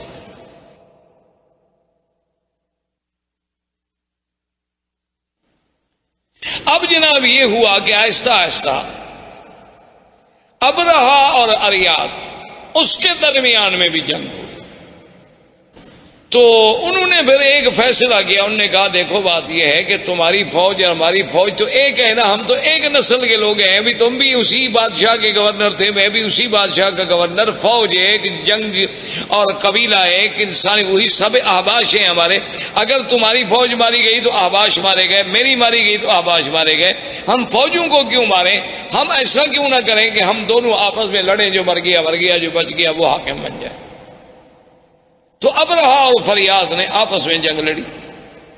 تو فریاد نے ایک تلوار کا بھرپور وار کیا جس سے ابرہہ کا ناک کٹا، جس کی وجہ سے ابرہۃ الاشرم، کہ وہ ناک کٹا ابرہہ، اس وجہ سے اس کا لقب پڑا، اس کی ناک کٹی، اس نے جو بھرپور وار کیا تو فریاد مارا گیا، لہذا ابرہہ بن گیا۔ اب ابرہہ جب بن گیا تو اس نے، اب بادشاہ قیصر کو پتہ چلا کہ ان لوگوں نے کیا کیا، میں نے ان کو کہا کہ دشمنوں پہ حملہ کرو، یہ آپس میں لڑے، اور اس نے میرے اپنے گورنر اریاد کو قتل کر دیا، بڑا بدبخت ہے ابرہہ۔ اس نے قسم کھا لی، اس نے کہا کہ واللہ مجھے خدا کی قسم ہے میں اتنا بڑا لشکر لے کے جاؤں گا کہ اسی یمن کی مٹی میں اس کو مٹی کر دوں گا اور اس کے بالوں میں مٹی ڈالوں گا اور اس کو میں یمن کے اندر ہی جا کے سزا دوں گا۔ تو فوری طور پر جب ابرہہ کو پتہ چلا کہ قیصر روم حملہ کرنے والا ہے تو آدمی بڑا چالاک تھا، اس نے فوراً سر پہ اسطرا پھروا دیا اور یمن کی مٹی جو تھی وہ بھی ایک برتن میں بھر کے قاصد بھیجے بادشاہ روم کے پاس کہ جناب میں تو آپ کا غلام ہوں، آپ چونکہ قسم کھا بیٹھے ہیں نا تو لہٰذا میرے بال بھی حاضر ہیں، یمن کی مٹی بھی حاضر ہے، اس میں میرے بال ڈال دو، قسم تمہاری پوری ہو گئی، خدا کے لیے مجھ پہ حملہ کیوں کرتے ہو؟ بادشاہ بھی خوش ہو گئے، انہوں نے کہا ٹھیک ہے، جب ایک آدمی اتنا نیاز مندی پہ آ جائے، جب اتنا اس نے کر دیا کہ اپنے بال کٹوا دیے، بال کٹانے کا معنی تو یہ ہوتا نا کہ گردن پیش کرنی، ورنہ اللہ میاں کو احرام میں یا حج میں یا عمرے میں بالوں کی کیا ضرورت ہے؟ مقصد تو یہ ہے کہ ہم نے سر اللہ کے حکم پہ جھکا دی، کہ اپنی محبوب ترین چیز جو ہے بندے نے پیش کر دی، قربان کر دی۔ اب جناب جب یہ ہو گیا تو اب ابرہہ نے اسے خوش کرنے کے لیے انہوں نے کہا کہ جناب گزارش یہ ہے کہ سرزمین عرب میں ایک کعبہ ہے تو ہم یہاں اپنا کعبہ کیوں نہ بنائیں؟ تو وہاں اس نے ایک کعبہ بنایا جس کا نام قلیس، اور اس کعبے کو اتنا جناب اس نے بنایا تعمیری طور پہ، اور اس کے بعد اس نے قیصر روم سے کہا کہ پوری دنیا میں اعلان کریں کہ اس کعبے کا حج کریں۔ اعلان ہو گیا۔ ایک قبیلہ تھا نسیع، عرب کا ایک قبیلہ تھا نسیع۔ نسیع کا معنی ہوتا ہے کسی چیز کو پیچھے کرنا۔ اچھا یہ قبیلہ جو تھا نا یہ حرم کے بڑے مجاور تھے اور حرم کے بڑے خادم تھے، اور یہ مکہ اور طائف کے قریب درمیان میں یہاں ان کا قبیلہ آباد تھا۔ اصل میں ان کو نسی کیوں کہا جاتا تھا کہ 4 مہینے ہیں نا جن میں جنگ اللہ نے حرام کر دی تھی، 4 حرم۔ اچھا وہ 4 مہینے کون سے تھے؟ رجب، اچھا اس کے بعد پھر ذی القعدہ، ذی الحجہ اور محرم۔ اچھا یہ 3 مہینے اکٹھے ہیں، ذی القعدہ، ذی الحجہ، محرم، رجب اکیلا ہے۔ اب جناب جب یہ اتنی مدت ہو جائے عربوں کو اور لڑائی نہ ہو، تو عرب تو بغیر لڑائی کے رہ نہیں سکتے تھے نا، یہ تو قومیں ایسی تھی کہ بس ہر وقت لڑنا ہے۔ ان کی لڑائیاں اس بات پہ بھی ہوئی ہیں کہ ایک قبیلے نے کہا کہ تمہارے درختوں سے ایک چڑیا اڑی اور میرے درختوں پہ آ کے بیٹھ گئی، یہ زیادتی کیوں ہوئی؟ اس پہ لڑائی شروع ہو گئی اور سینکڑوں آدمی قتل ہو گئے کہ وہاں سے چڑیا اڑ کے میرے باغ میں کیوں؟ لڑائی ہو گئی۔ اب جناب یہ جب ان کا اب جب 3 مہینے صبر کیسے کریں، تو یہ اس قبیلے والوں کو کہتے کہ ہم نے فلاں قبیلے سے لڑنا ہے، تو کہتے کوئی بات نہیں، ہم محرم کو پیچھے کر دیتے، ہم محرم جو ہے نا پیچھے کر دیتے۔ ذی الحج کے بعد جب مہینہ آتا وہ کہتے جی یہ سفر ہے، اس کے بعد محرم آئے گا، تو اس کو یعنی 1 مہینے کو پیچھے کر دیتے۔ تو اس لیے ان کو نسی کہا گیا کہ یحلونہ عاماً ویحرمونہ عاماً۔ اللہ نے قرآن میں بھی فرمایا 1 سال تو اس کو محرم رہنے دیتے، 1 سال اس کو سفر بنا دیتے، پھر جنگ حلال ہو جاتی۔ تو یہ نسی قبیلہ جو تھا، ان کو جب پتہ چلا کہ بھئی حبشے میں ابرہا نے ایک کعبہ بنایا ہے خدا کے کعبے کے مقابلے پر، انہوں نے کہا بھی اگر آہستہ آہستہ اس کی رونق بڑھ گئی اور چرچا بڑھ گیا تو ہمارا تو مسئلہ ختم ہو جائے گا۔ یہ یہاں سے کچھ آدمی نکلے اور چوری چوری داخل ہوئے، عبادت کے بہانے سے رات کو وہاں گندگی کٹھی کی اور ان کی دیواروں کو گندگی لگا کے یہ غائب ہو گئے۔ صبح جب ابرہا کو اطلاع ملی کہ تمہارے کعبے کو تمہیں بے حرمتی کی، اس نے کہا یہ کس نے کی ہوگی؟ اس نے کہا صاف بات ہے، صاف بات ہے، عرب قبائل کے علاوہ اور کون کر سکتا ہے، اور کسی کو ہمارے کعبے سے کیا دکھ ہے؟ تو تحقیق پر پتہ چلا کہ بھی ہاں یہ تو نسی والوں کا کام ہے، جو مکے کے کعبے کے مجاور ہے نا قبیلہ بنو نسی، یہ انہی کا کام ہے۔ انہوں نے کیا تو اس نے کہا کہ ٹھیک ہے، حکم دیا فوجوں کو کہ تیاری کرو، میں جا کے اس کعبے کو منہدم کرتا ہوں، جب تک وہ کعبہ رہے گا نا تو میرے کعبے کا جو ہے لوگ عزت نہیں کریں گے اور نہ یہاں کوئی حج کرے گا۔ اس کعبے کو توڑ دیتے ہیں، کچھ عرصے کے بعد لوگ بھول جائیں گے کہ کہاں کعبہ تھا، کہاں کیا تھا، کیا حج تھا، کیا احکام تھے۔ تو یہ وہاں سے لشکر لے کے چلا، اور اسی کے لشکر میں ہاتھیوں کا لشکر تھا، اور ان میں جو سب سے بڑا ہاتھی تھا اس کا نام محمود تھا۔ اس ہاتھی کا نام جو ہے محمود تھا، لوگ نام رکھتے تھے، اور اس کا سائز جو تھا چلانے والا اس کا نام انیس تھا۔ یہ جناب لشکر چلا، یہ جب آیا راستے میں تو لوگوں کو پتہ چلا کہ یہ عجیب بات ہے، کعبۃ اللہ کو گرانے کے لیے آ رہا ہے۔ تو راستے کے عرب قبائل جو تھے انہوں نے جا کے اس سے لڑائی لڑی، لیکن وہ بیچارے شکست کھا گئے، اور ذو نفر ان قبیلوں کا سردار تھا، وہ قید ہو گیا۔ وہاں سے چلتے چلتے یہ طائف آیا۔ طائف میں اس وقت بنو ثقیف تھے، قبیلہ بنو ثقیف آباد تھا۔ تو بنو ثقیف کو پتہ چلا کہ ذو نفر جو ہے وہ بھی شکست کھا گیا، بنو خصم والے وہ شکست کھا گئے، تو ہم بنو ثقیف اب اس کا کیسے مقابلہ کر سکتے ہیں اتنے بڑے لشکر کا؟ تو انہوں نے ابرہا کو پیغام بھیجا کہ دیکھو تم جا رہے ہو کعبۃ اللہ کو توڑنے کے لیے، ہم تمہارا راستہ نہیں روکتے، تم جانو مکہ جانے، کعبہ جانے، لیکن شرط یہ ہے کہ لا تؤذوننا، تم ہمیں ایذا نہیں پہنچاؤ۔ اس نے کہا بالکل ٹھیک، لیکن اس نے کہا کہ اپنی شرافت اور صداقت کی کوئی نشانی، کوئی دلیل تو دو نا کہ تم پکے ہو، ایسا تو نہیں کہ میں ادھر جاؤں اور تم پیچھے سے حملہ کر دو، کیونکہ بنو ثقیف بھی بڑی مشہور لڑاکی قوم تھی اور خاص طور پہ تیر انداز۔ تو انہوں نے ایک آدمی تھا جس کا نام تھا ابو رغال، ابو رغال جو تھا نا جی، وہ انہوں نے کہا کہ یہ آدمی ہم تمہیں دے رہے ہیں، یہ ایسا آدمی ہے کہ ایک تو طائف سے لے کر مکے تک تمہیں راستے بتائے گا، اس وقت سڑکیں تھوڑی بنی ہوئی تھی، اور راستہ نہ جانو تو 2 دن کا راستہ 10 دن لگ جاتے تھے۔ تو یہ تمہیں دلالت کرے گا کہ کعبۃ اللہ کا راستہ کہاں ہے، اور تمہیں مکے تک پہنچا دے گا۔ اور اس ابو رغال نے اپنے قبیلوں سے، اپنے دین والوں سے غداری کی اور ان سے وفا کی کہ ان کو مکے کا راستہ بتلایا، اور وہ چلتے چلتے مکے کے قریب پہنچا، اور اسی راستے میں ابو رغال جو ہے وہ مر گیا۔ اور دنیا میں تاریخ میں یہ بات موجود ہے آج بھی کہ اس کی قبر جو تھی نا جی، آج تک دنیا میں ابی رغال کی قبر مشہور تھی کہ بعد میں عرب والے جاتے تھے اس کی قبر پہ جا کے پتھر مارتے تھے، جیسے جمرۃ العقبہ کو مارتے ہیں نا، کہ یہ وہ بدبخت ہے کہ جس نے اپنے دین کو بھی چھوڑا، اپنے قبیلوں کو بھی چھوڑا اور ابرہہ کو لے آیا کعبہ گرانے کے لیے۔ تو ابو رغال وہاں مر گیا۔ ابرہہ کا لشکر جب کعبۃ اللہ کے قریب پہنچے، اس نے ڈیرا ڈال دیا اور حکم دے دیا کہ جو لوگ ملے، مال ملے، مویشی ملے، سب پکڑ لو، چونکہ روپ ڈالنا تھا مکے والوں پر۔ تو ان مال مویشیوں میں 200 اونٹ جو ہے وہ عبد المطلب کے بھی پکڑے گئے۔ عبد المطلب جو ہیں یہ حضور صلی اللہ علیہ وسلم کے دادا ہیں، اور عبد المطلب جو تھے کان جسیمن وسیمن، یعنی بڑے خوبصورت، بڑے جمال والے، کیوں نہ ہوں آخر دادا ہے محمد الرسول اللہ صلی اللہ علیہ وسلم۔ انہیں پتہ چلا کہ جناب آپ کے 200 اونٹ پکڑ لیے ابرہہ نے، تو وہاں پہنچے اور انہیں پتہ چلا کہ ذو نفر جو ہے ہمارے قبیلہ عرب کا قید میں ہے، تو ذو نفر کو ملے کہ بھئی تمہارا کوئی تعلق ہے؟ اس نے کہا میرا تعلق ہوتا تو میں قید ہوتا، البتہ میں یہ کر سکتا ہوں کہ جو ہاتھی چلانے والا 19 ہے سائس، اس زمانے میں ہاتھی کا جو سائس ہوتا تھا نا اس کو بڑا تقرب ہوتا تھا، جو کوئی بادشاہ کے قریب بیٹھتا تھا، بادشاہ کا ہودج جو ہے سب سے بڑے ہاتھی پہ ہوتا تھا، تو میں 19 کو کہہ دیتا ہوں، کیونکہ راستے میں چاہے میں قید میں رہا لیکن ہماری کچھ دوستی ہو گئی آپس میں۔ تو اس نے 19 کو سفارش کی۔ 19 نے ابرہہ سے کہا کہ عبد المطلب سردار جو ہے مکے کا ملنے آیا ہے۔ اس نے کہا ٹھیک ہے۔ جب عبد المطلب داخل ہوئے تو کہتے ہیں ابرہہ پہ اتنا روب پڑا، اتنا ان کا دبدبا اور جلال تھا کہ اس نے کہا کہ تخت پہ برابر بٹھاؤں تو پھر تو بات شاید نہ بنے، خود تخت سے نیچے اتر آیا اور استقبال کیا اور خود بھی نیچے بیٹھ گیا اور عبد المطلب کو بھی اپنے برابر بٹھایا۔ اتنا روب آ گیا اس کے دل پر کہ یہ کون ایسا خوبصورت جمال والا آدمی۔ اور پھر عبد المطلب جیسا فصیح آدمی، بولنے والا آدمی، اس نے کہا جی آپ حکم دیں، آپ کیسے آئے؟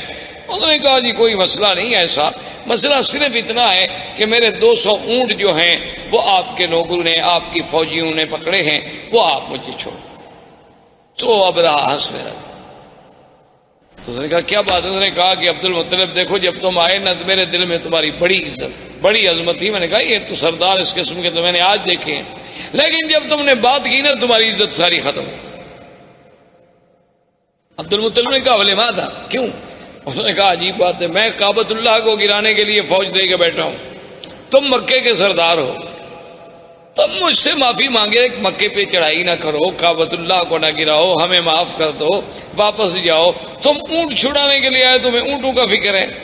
تو عبد المطلب نے بڑے غور سے دیکھا اور کہا کہ ابرہہ سنو، انا رب الابل ولہذا البیت رب یحمی، سن لو کہ میں ان اونٹوں کا مالک ہوں، لیکن اس گھر کا بھی ایک مالک ہے جو اس کی خود حفاظت کرے گا۔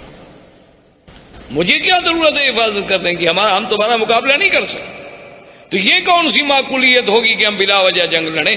مجھے اونٹوں کی فکر تھی، میں آ گیا، لیکن اس گھر کا بھی ایک رب ہے، وَلِهَٰذَا الْبَيْتِ رَبٌّ، اس گھر کا بھی ایک رب ہے، یحمی ہے، جو اپنے گھر کی خود حفاظت کرے گا، ورنہ ہم تو عاجز بندے ہیں، ہم حفاظت نہیں کر سکتے۔ تو ابرہہ نے کہا کہ اچھا ٹھیک ہے جی، لے جاؤ اونٹ لے جاؤ، لیکن بات سن لو، قریش سے کہہ دو، قبائل عرب سے کہہ دو کہ ہم تمہارے ساتھ جنگ کے لیے نہیں آئے، ہم تو صرف اللہ کے کعبے کو گرانے کے لیے آئے ہیں۔ اگر وہ میرے راستے میں رکاوٹ نہیں بنیں گے، اگر وہ میرا راستہ نہیں روکیں گے تو میں ان کو کبھی تکلیف نہیں پہنچاؤں گا، بس میں کعبہ کا انہدام کر کے چلا جاؤں گا۔ عبد المطلب نے کہا ٹھیک ہے۔ آئے، انہوں نے اعلان کر دیا کہ مکے والوں پہاڑوں پہ چلے جاؤ، اللہ سے دعائیں مانگو۔ خود اس نے طواف کیا، ملتزم پہ آیا اور اس نے کہا کہ مولا تو جانتا ہے کہ ہم عاجز ہیں، ہم تیرے گھر کی حفاظت نہیں کر سکتے، آج اپنے گھر کی حفاظت تو خود فرما۔ اور اس کے بعد پہاڑوں پہ چلے گئے۔ بادشاہ نے حکم دیا اور اس محمود ہاتھی کو آگے چلایا گیا۔ وہ ابو نفر جو قید میں تھا، وہ تو قبیلہ عرب کا سردار تھا نا، اس نے جب دیکھا کہ ہاتھی لے کر یہ کعبۃ اللہ کی طرف گرانے کے لیے جا رہے ہیں، تھا تو وہ بیچارہ قیدی، لیکن اس نے موقع حاصل کر کے آیا اور محمود ہاتھی کے کان جو تھے نا، ایک کان سے چمٹ گیا، لٹک گیا اس کے کان سے، اور کہنے لگا ابرک یا محمود، ابرک یا محمود امامک بیت اللہ، کہ اے ہاتھی بیٹھ جاؤ، مت بڑھو، آگے خدا کا گھر ہے، خدا کا گھر ہے۔ اس نے اتنی کہنا تھا کہ ہاتھی بیٹھ۔ اب ہاتھی جب بیٹھ گیا تو بادشاہ ابراہ نے حکم دیا سائس کو کہ ہاتھی کو چلاؤ. ہاتھی کو مارتا ہے, ہاتھی چلتا نہیں. سائس نے کہا کہ چلو ہاتھی کا رخ موڑو یمن کی طرف. ہاتھی کا رخ جب یمن کی طرف موڑا گیا تو وہ جناب چل پڑا. اس نے کہا پھر ایک لمبا چکر دے کے پھر کعبے کی طرف موڑو, کعبے کی طرف موڑے وہ برک کر کے بیٹھ جائے. اس نے کہا یہ عجیب بات ہے, ہاتھی کیوں نہیں جاتا؟ اس نے کہا جی اب آپ دیکھ رہے ہیں میں یمن کی طرف چلاتا ہوں تو چلتا ہے اور کعبے کی طرف چلاتا ہوں تو نہیں چلتا ہے. تو ابھی اسی اسنا میں تھے کہ اللہ تبارک و تعالیٰ کے حکم سے کعبۃ اللہ کی جانب سے آسمان پہ سیاہی پھیل گئی اور چھوٹے چھوٹے پرندوں کا اتنے بڑے غول آئے کہ جیسے بادل ہوتا ہے, جس کو قرآن کہتے ہیں الم تر کیف فعل ربک باصحاب الفیل الم یجعل کیدہم فی تضلیل وَأَرْسَلَ عَلَيْهِمْ طَيْرًا أَبَابِيلَ تَرْمِيهِمْ بِحِجَارَةٍ مِّن سِجِّيلٍ فَجَعَلَهُمْ كَعَصْفٍ مَّأْكُولٍ. اللہ نے فرمایا کہ آپ نے نہیں دیکھا کہ اللہ نے ہاتھی والوں سے کیا کیا؟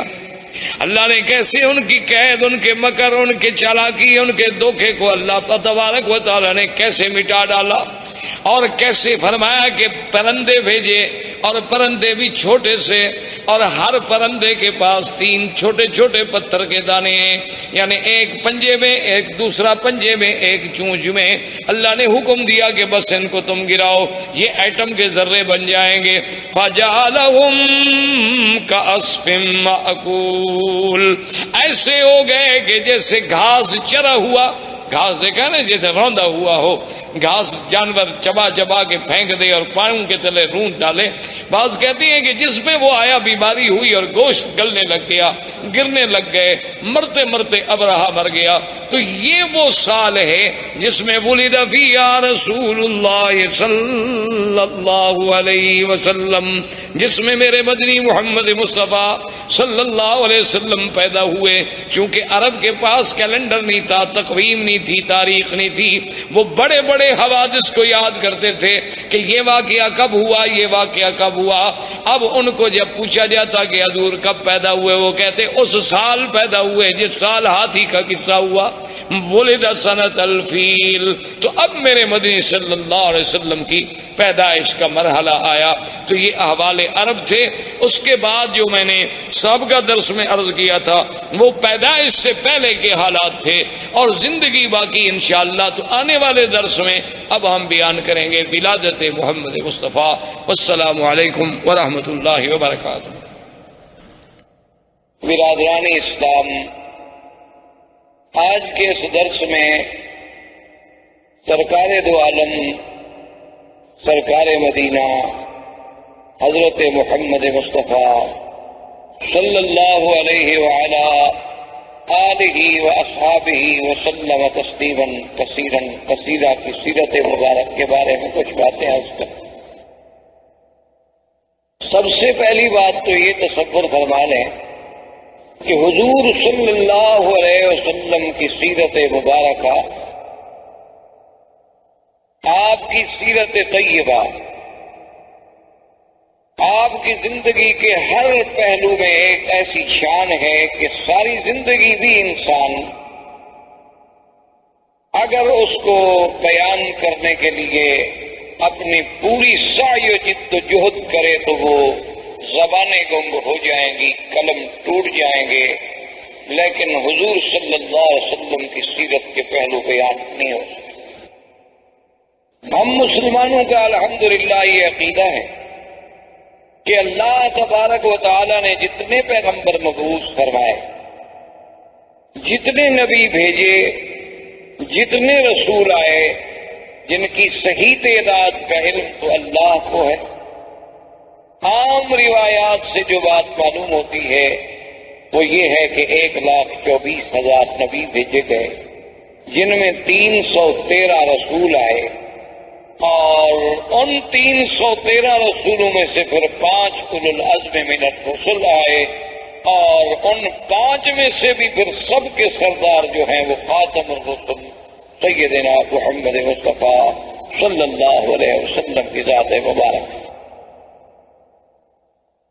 تو اس لیے حضور صلی اللہ علیہ وسلم کی زندگی کا ہر پہلو، یعنی آپ کی ولادت سے قبل، آپ کی ولادت مبارکہ کے احوال، آپ کی ولادت سے پہلے کے علامات، آپ کی ولادت سے قبل کے مبشرات، آپ کی ولادت باسعادت کے وقت کے حالات، آپ کا رضا، آپ کا بچپن، پھر آپ کی جوانی، پھر آپ کے ازواج مطہرات سے نکاح، پھر حضور صلی اللہ علیہ وسلم کی بعثت، نزول قرآن، پھر سرکار دو عالم صلی اللہ علیہ وسلم کی مکی زندگی، پھر حضور صلی اللہ علیہ وسلم کی ہجرت، حضور صلی اللہ علیہ وسلم کا معراج، حضور صلی اللہ علیہ وسلم کا اسراء، حضور صلی اللہ علیہ وسلم کے غزوات، اسی طرح حضور صلی اللہ علیہ وسلم کا جمال، حضور صلی اللہ علیہ وسلم کا کمال، حضور صلی اللہ علیہ وسلم کی نوال، حضور صلی اللہ علیہ وسلم کے معجزات، پھر معجزات کے اقسام کے معجزات سماوی، معجزات ارضی، پھر حضور صلی اللہ علیہ وسلم کے معجزات جن کا تعلق جسد رسول سے ہے، جسم رسول سے ہے، اسم رسول سے ہے، حضور صلی اللہ علیہ وسلم کے دین کی آفاقیت، آپ کی کتاب کی عالمگیریت، آپ کا پورے انس و جن کے لیے سراپا رحمت، آپ کا دور بشارت، آپ کا دور نظارت، آپ کا دور اسفار، آپ کا دور فتح مکہ، آپ کا دور اپنوں کے ساتھ، آپ کا دور بیگانوں کے ساتھ، آپ کی خارجی زندگی، آپ کی داخلی زندگی، آپ کے معاملات، آپ کا برتاؤ غلاموں کے ساتھ، کون سا پہلو ہے جس پہ آدمی، کوئی مورخ، کوئی صاحب قلم، کوئی استاذ، کوئی مدرس، میرا تو ایمان ہے کہ اگر ساری دنیا کے پڑھے لکھے لوگ بھی سیرت پاک پہ لکھنا شروع کر دیں تو ہماری اپنے عقول، ہمارے اپنی جد و جہد، ہماری سعی، ہماری ہمتیں، ہماری زبانیں گنگ ہو جائیں گی، لیکن سیرت پاک کے پہلو ہم کسی طرح سر انجام پورے نہیں کر سکے صلی اللہ علیہ وسلم۔ اب اس بات پہ آپ غور کریں، تاریخ عالم پہ نظر ڈالیں، کتب سیر پہ نظر ڈالیں، جس انداز میں میرے آقا سرکار دو عالم حبیب کبریا حضرت محمد مصطفیٰ صلی اللہ علیہ وسلم کا ورود مسعود ہے، اور کسی اللہ کے نبی پیغمبر کے بارے میں یہ بات نہیں ملتی۔ یعنی اسی سے آپ اندازہ لگائیں کہ 1,24,000 پیغمبر حضور صلی اللہ علیہ وسلم کے آنے کا اعلان کرتے جائیں۔ اللہ نے قرآن میں تو صرف عیسیٰ علیہ السلام کا ذکر فرما دیا نا، چونکہ آپ سے زمانہ قریب تھا، کہ عیسیٰ علیہ السلام کے بارے میں ذکر آیا کہ وَمُبَشِّرًا بِرَسُولٍ يَأْتِي مِن بَعْدِ اسْمُهُ احمد۔ لیکن اصل بات یہ ہے کہ ہر کتاب، تورات میں، انجیل میں، زبور میں، ہر کتاب میں نعت محمد مصطفیٰ صلی اللہ علیہ وسلم۔ تو یہ اتنا بڑا اہتمام، حالانکہ اللہ تو جانتے تھے نا کہ حضور صلی اللہ علیہ وسلم کس زمانے میں پیدا ہوں گے، اللہ کو تو علم تھا، اور یہ بات بھی موجود تھی کہ حضور صلی اللہ علیہ وسلم خاتم الانبیاء والمرسلین ہے، اس کا مطلب یہ ہے کہ سب سے آخر میں آئیں گے۔ یہ بات ایک فیصلہ شدہ بات ہے، اور اللہ کا تو علم کامل ہے، اللہ تو عالم ما کان و ما یکون ہے۔ لیکن یہ قاعدہ ہے کہ جتنی شان ہوگی، جتنی عظمت ہوگی، اتنا ہی اس کا اہتمام ہوگا کہ ہر پیغمبر آئیں اور حضور کے آنے کے بارے میں خوشخبری دیں اور امت کو بتلائیں۔ اسی طرح دوسری بات پہ آپ نظر ڈالیں، یہ تو بات موجود ہے کہ جب بھی کوئی آدمی ایمان لائے گا تو سارے انبیاء پر ایمان لائے گا کہ تمام اللہ کے نبی پر حق، تمام اللہ کے رسول پر حق۔ لیکن یہ ہمیں کسی جگہ نہیں ملتا کہ اللہ تبارک و تعالی نے باقاعدہ پورے انبیاء جتنے اللہ نے پیدا فرمانے تھے سب سے یہ وعدہ لیا ہو، یہ عہد لیا ہو، یہ میثاق لیا ہو کہ اگر میرے مدنی پاک کا زمانہ آئے گا تو تم ایمان لاؤ گے، تم حضور کی نصرت کرو گے۔ یہ کسی اور پیغمبر کے بارے میں ہمیں پورے قرآن و سنت میں بات نہیں ملتی۔ یہ شان ملی تو صرف سیدنا محمد الرسول اللہ کہ ابھی حضور آئے نہیں، ابھی حضور پیدا نہیں ہوئے۔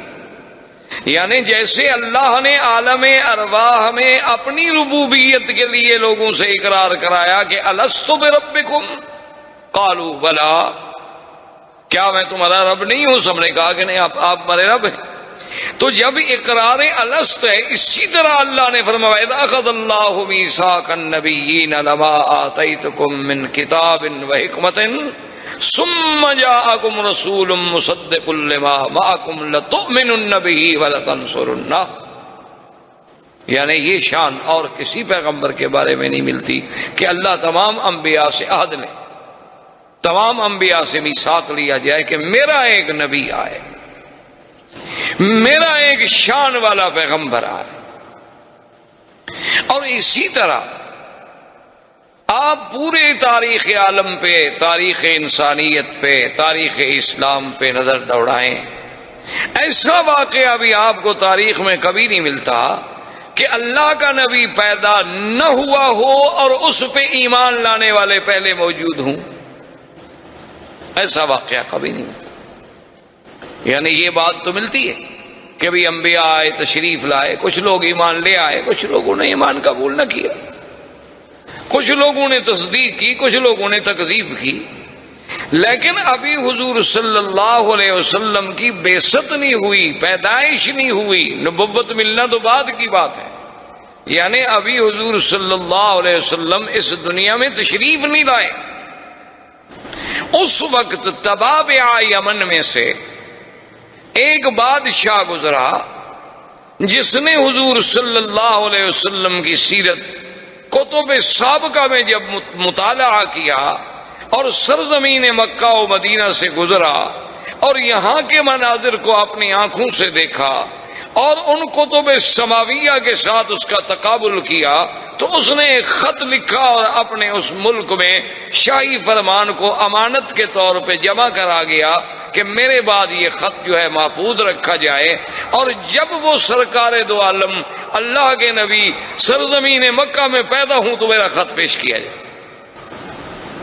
یعنی ابھی حضور صلی اللہ علیہ وسلم پیدائش بھی نہیں ہو اور اس نے اس میں خط لکھا کہ میں طبع یمن ہوں اور میں اس بات کے لیے یہ خط لکھ رہا ہوں کہ اگر اللہ نے میری زندگی میں آپ کو پیدا اور میں آپ کا وزیر بنوں گا، میں آپ کا معاون اور سپاہی بنوں گا، حالانکہ وہ بادشاہ ہے، یمن کا بادشاہ ہے۔ تبابع جو ہے، یہ طبع جو تھے یہ یمن کے بادشاہوں کا لقب تھا، جیسے قیصر روم کے بادشاہوں کا لقب تھا، کسرا فارس کے بادشاہوں کا لقب تھا، اسی طرح فراعنہ مصر کے بادشاہوں کا لقب تھا، تو نجاشی حبشہ کے بادشاہوں کا لقب تھا، تو تبابع جو ہے وہ یمن کے بادشاہوں کا لقب تھا، وہ طبع الاکبر، طبع الاول، طبع الثانی، اس طرح پکارے جاتے تھے۔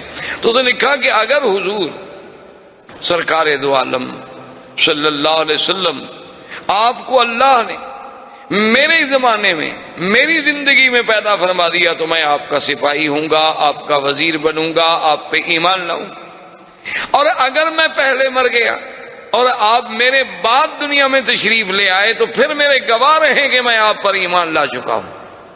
یعنی اندازہ فرمائیں کہ پوری تاریخ انبیاء میں یہ بات نہیں ملتی کہ ایک نبی پیدا نہ ہو لیکن ایمان لانے والے پہلے اقرار کریں اور پھر اس طرح اہتمام کریں کہ شاہی فرمان لکھ کے اس کو باقاعدہ جمع کرایا جائے۔